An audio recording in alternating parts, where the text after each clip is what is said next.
Good morning বন্ধুরা, তোমরা কে কেমন আছো? আশা করছি সকলে খুব খুব খুব ভালো আছো।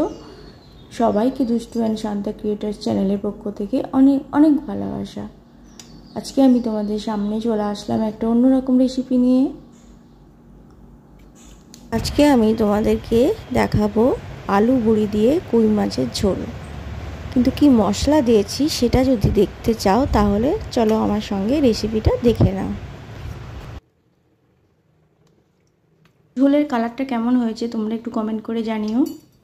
প্রথমেই দেখো কই মাছগুলো বাজার থেকে কেটে নিয়ে এসেছিলো, আমি এগুলোকে ভালো করে ধুয়ে নিয়েছি। ধুয়ে নিয়ে নুন হলুদ মাখিয়ে নিয়েছিলাম। ওদিকে কড়াইয়ে তেলটা বসিয়ে দিয়েছি। তেলটা গরম হয়ে গেলে আমি তেলের মধ্যে কিছুটা নুন দিয়ে দিয়েছিলাম, যাতে মাছটা ভাজতে গেলে তেলটা না ছিটকায়। এরপরে আমি কই মাছগুলোকে ভালো করে লাল লাল করে ভেজে নিয়েছি। তারপরে আমার সঙ্গে থাকো, দেখতে থাকো আমি আর কি করলাম, কি মশলা দিলাম। আমি ঝোলটা আলু আর বড়ি দিয়ে করব, এই কারণে আমি দুটো আলু লম্বা করে টুকরো করে কেটে রেখেছি, একটা টমেটো রেখেছি এবং বড়িটা আমি পরে ভেজে নেব।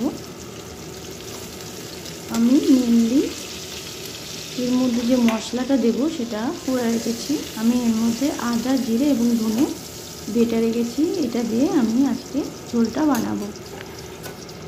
আমি এই ঝোলে দেওয়ার জন্য 3টে বড়ি ভালো করে তেলে ভেজে নিলাম।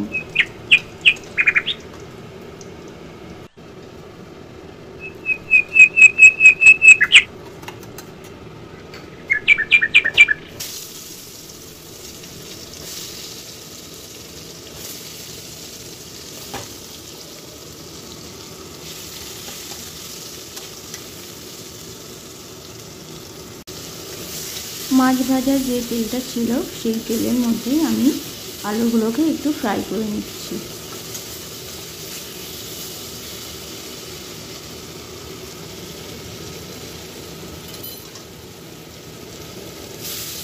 আলুগুলো একটু ফ্রাই হয়ে গেলে আমি যে মশলাটা করে রেখেছিলাম সেই মশলাটা এর মধ্যে দিয়ে দিলাম। মশলাটা দেওয়ার পরে আমি একটু মশলাটা কষিয়ে নিচ্ছি। এবারে আমি একটা টমেটো কুচিয়ে রেখেছিলাম, সেই টমেটোটা মশলার মধ্যে দিয়ে আর একটু ভালো করে নিয়ে নিলাম।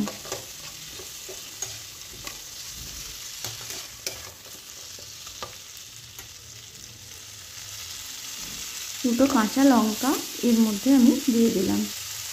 এবার মশলার বাটির মধ্যে কিছুটা জল দিয়ে ওই জলটা আমি কড়াইয়ে দিয়ে দিলাম এবং আরেকটু ভালো করে কষিয়ে নিলাম। আমার মশলাটা যখন কষানো হয়ে গেছে তখন আমি আরেকটু বেশি পরিমাণ জল দিলাম এটা সিদ্ধ করার জন্য। আমি এটা একটা ঢাকনা দিয়ে রেখেছিলাম, এবার ঢাকনা খুলে দেখলাম আলু বড়ি সিদ্ধ হয়ে গেছে। ঝোলটার কালারটাও খুবই সুন্দর এসছে। এবার আমি মাছগুলোকে এই ঝোলের মধ্যে ঢেলে দিলাম।